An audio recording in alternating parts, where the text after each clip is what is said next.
I used to think the world was a knowable place, a place of logic, of science, of rules. Ghost stories were just that, stories. A way for our minds to explain the dark, to give a name to a fear that was, in reality, nameless. I was wrong. There are things that exist in the silent spaces, in the cold spots of old rooms, in the space between heartbeats. And sometimes they don't just stay in the shadows. Sometimes they notice you back. My name is Ethan Harper. What I'm about to tell you cost me my home, my sanity, and very nearly my life. If you ever find yourself in a new place and you wake up in the dead of night, your body a stone prison, and you feel that impossible weight on your chest, listen to me. Do not open your eyes. Don't give it that courtesy. Don't give it that connection, because the moment you see it, it can see you too, and it will follow you. Out of the room, out of the house, and into the rest of your life. It started after a streak of bad luck. I lost my job, my savings were bleeding dry, and I needed a cheap place in Portland fast. The listing for the one-bedroom on Arbor Lane was a miracle. The rent was lower than anything else by hundreds. A red flag I chose to ignore. The landlord, Mr. Albright, was a man made of nerves. He met me outside the building. His handshake was damp and quick. He kept glancing at the building's upper windows. "It's got character," he said, his voice a little too high. "Solid bones." He gave me the tour, talking a mile a minute, but he skipped the closet in the bedroom, quickly ushering me past it. When we got to the lease, he slid it across the kitchen counter, a surface still dusty from the last tenant. He didn't ask for a background check, didn't call my references. He just wanted my signature, the previous tenant. I asked, left in a hurry, he said, not meeting my eyes. "You'll hear things. The building settles. The pipes. They knock. It's an old place. Nothing to worry about." The key he gave me was cold, even on a warm day. It felt like I was being handed a responsibility I didn't understand. The moment the lock clicked behind me on move-in day, I felt a profound, sinking feeling.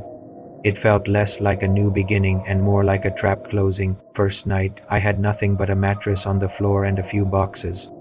The room was perpetually cold, a deep subterranean chill that seemed to seep up from the floorboards themselves. That's when I found the grooves. Next to my mattress, in the worn oak, were 4 distinct indentations. They weren't random scratches from furniture. They were precise, parallel depressions, as if something had stood there night after night for years, decades maybe, in the exact same spot. I told myself it was the ghost of an old bed frame. I clung to that logical explanation. I turned off the lamp, and the darkness was absolute, thick as velvet. And then it started to tap. A long 10-second pause. Tap. Another agonizing wait. Tap. This wasn't the pop and creak of settling wood. This was deliberate, metronomic, like a stone being dropped onto the floor from a specific height. My heart hammered against my ribs. I shot up, fumbled for the lamp, my fingers slipping on the switch. The room was empty, still, but the feeling of being watched was so intense, so palpable. It was like a second presence had sucked all the air out of the room. I spent the rest of the night with my back against the wall, the light on, watching the door. Second night, I came home late from a double shift, my body aching with fatigue. The moment I stepped inside, the atmosphere felt different, thick, charged, like the air before a storm. I went to bed, dreading the darkness. The moment the light was out, the tapping returned. But this time it was closer. It was coming from the far corner, the one that even during the day was a pool of deep shadow. I shone my phone light, and the beam seemed to be swallowed by the darkness. The tapping stopped the instant the light hit the wall. But in the split second as the light faded, I saw it. The shadow in the corner seemed to flinch, to recoil, and then settle back into a deeper blackness than before. Third night, I was trying to normalize it. "It's just a noise," I told myself. "You're a grown man." As I was getting ready for bed, my phone slipped from my hand and disappeared into the crack between the mattress and the wall. I groaned, reaching down for it. My fingers brushed against the wood floor. It felt rough, splintered. Curious, I got my phone and used its flashlight. My blood ran cold. There, carved into the floor, were fresh scratch marks. 4 parallel lines, perfectly straight, as if drawn with a ruler. They were shallow but sharp, unmistakably the mark of fingernails or something very much like them. And they hadn't been there that afternoon. I would have sworn on my life. That's when the fear curdled into a strange, defiant anger. I spoke to the empty room, my voice trembling but loud. Okay, that's enough. Whoever you are or whatever you are, you can stop messing with me now. The joke's over. Show yourself. The silence that followed was profound, a vacuum of sound. Then, from the same shadowy corner, the temperature plummeted so fast my skin prickled. My breath plumbed in front of my face in a thick white cloud, and I felt it. A slow, cold exhale wash over me, carrying with it the unmistakable cloying stench of wet soil, rotten leaves, and something else.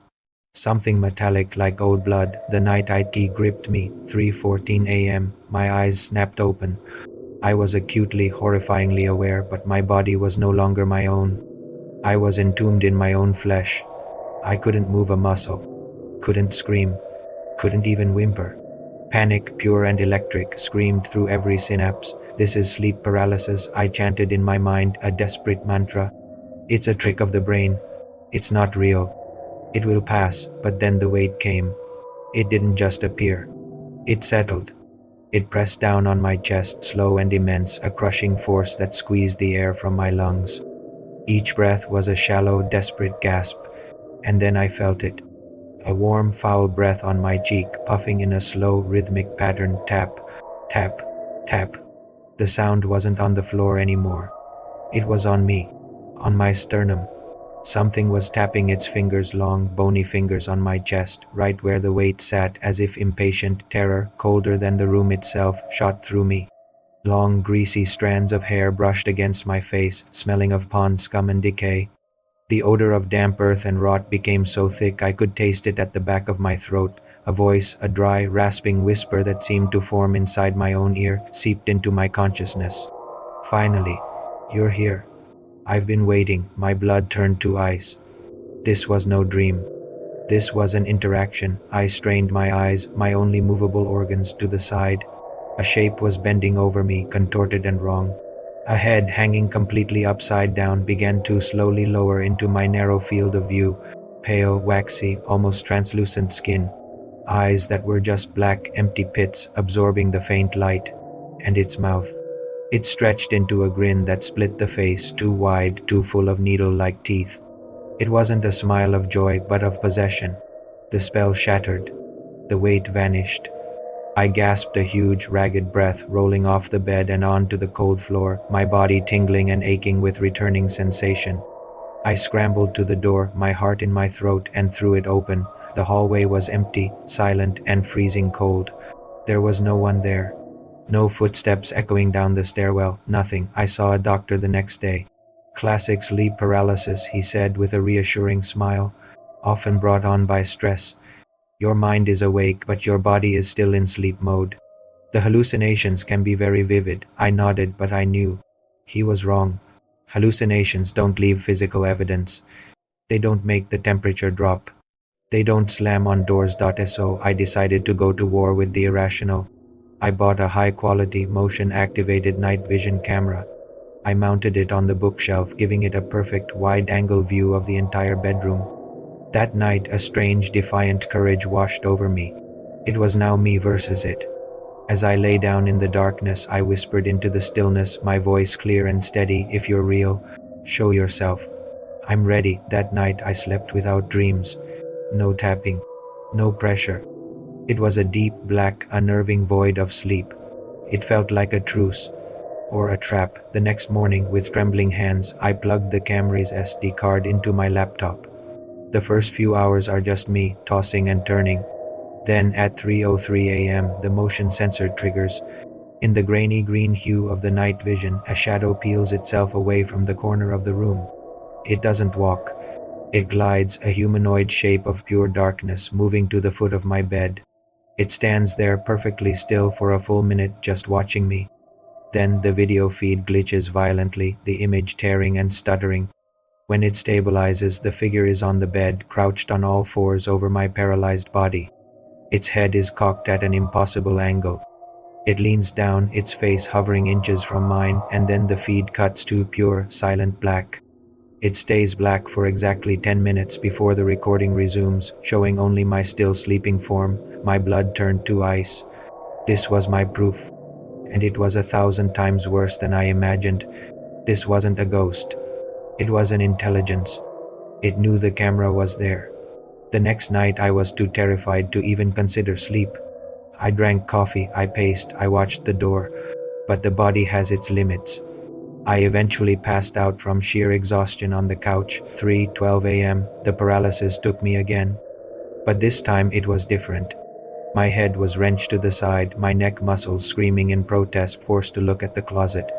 The door, which I had shut, locked, and even wedged a chair under the handle, was now wide open. The darkness inside was absolute. From that darkness, a new sound, skirt, skirt. The slow, deliberate sound of long, sharp nails being dragged down the inside of the closet door. The whisper came again. Clearer now, a woman's voice, cracked and ancient, dripping with malice. Don't look away. You wanted to see. I could feel the mattress dip and groan as weight shifted on it. Something was crawling towards me from the foot of the bed. Not walking, crawling. Its movement was jerky, unnatural, a series of dragging pulls. I tried with all my will to shut my eyes, to block it out, but my eyelids were held open by an invisible force. She was forcing me to watch. She wanted a witness. A pale, emaciated hand, fingers grotesquely long and thin, slid over the edge of the mattress and dug its claws into the sheet. Then another. She pulled her entire form into view, her face hovering inches from mine. Her hollow black eyes stared into mine, and I felt a coldness seep into my soul. You invited me, she hissed, her breath frosting my face. I don't remember anything after that. I woke up at sunrise on the floor. The closet door was shut. The chair was still wedged under the handle. My mattress had been dragged several feet toward the center of the room, and on the dusty floor was a trail of small bare human-like footprints leading from the closet to my bed and back again. This was the end. I had to get out. But a part of me, the part that needed the world to believe me, needed one final piece of undeniable proof. I borrowed 2 high-quality cameras from a friend, telling him I was making a short film.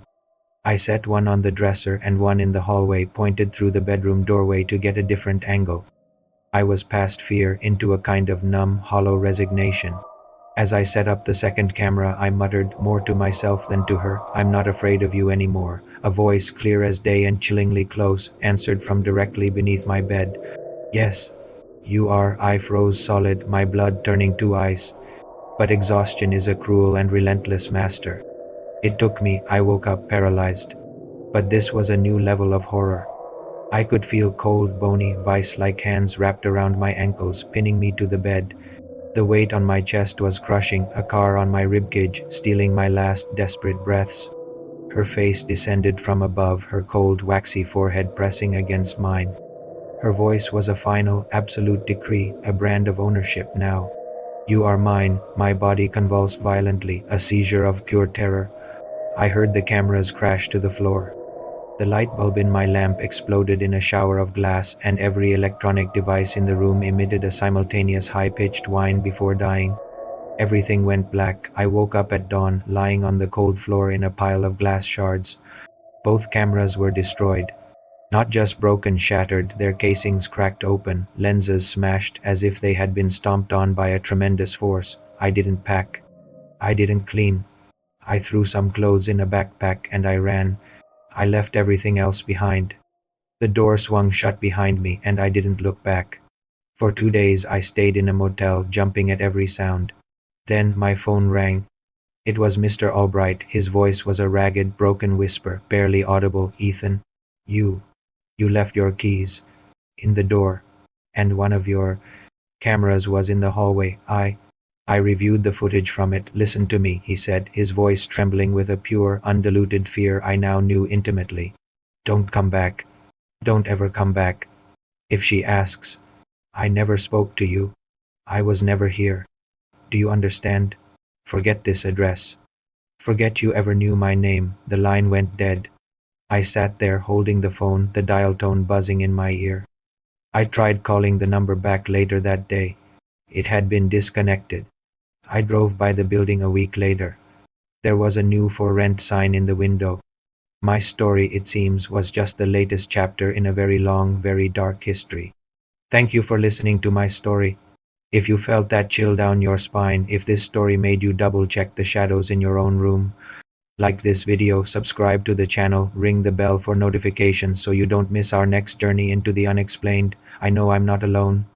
These things are real. They happen to people every night. So I'm asking you, if you or someone you know has a story, a nightmare that felt too real, a shadow that moved on its own, a moment of paralysis where you felt a presence in the room with you, share it with me. Comment "I have a story" below or send it to the email in the description. Your experience could be the one that helps someone else feel less alone. It could be the next story we tell. Until next time, sleep well, if you can.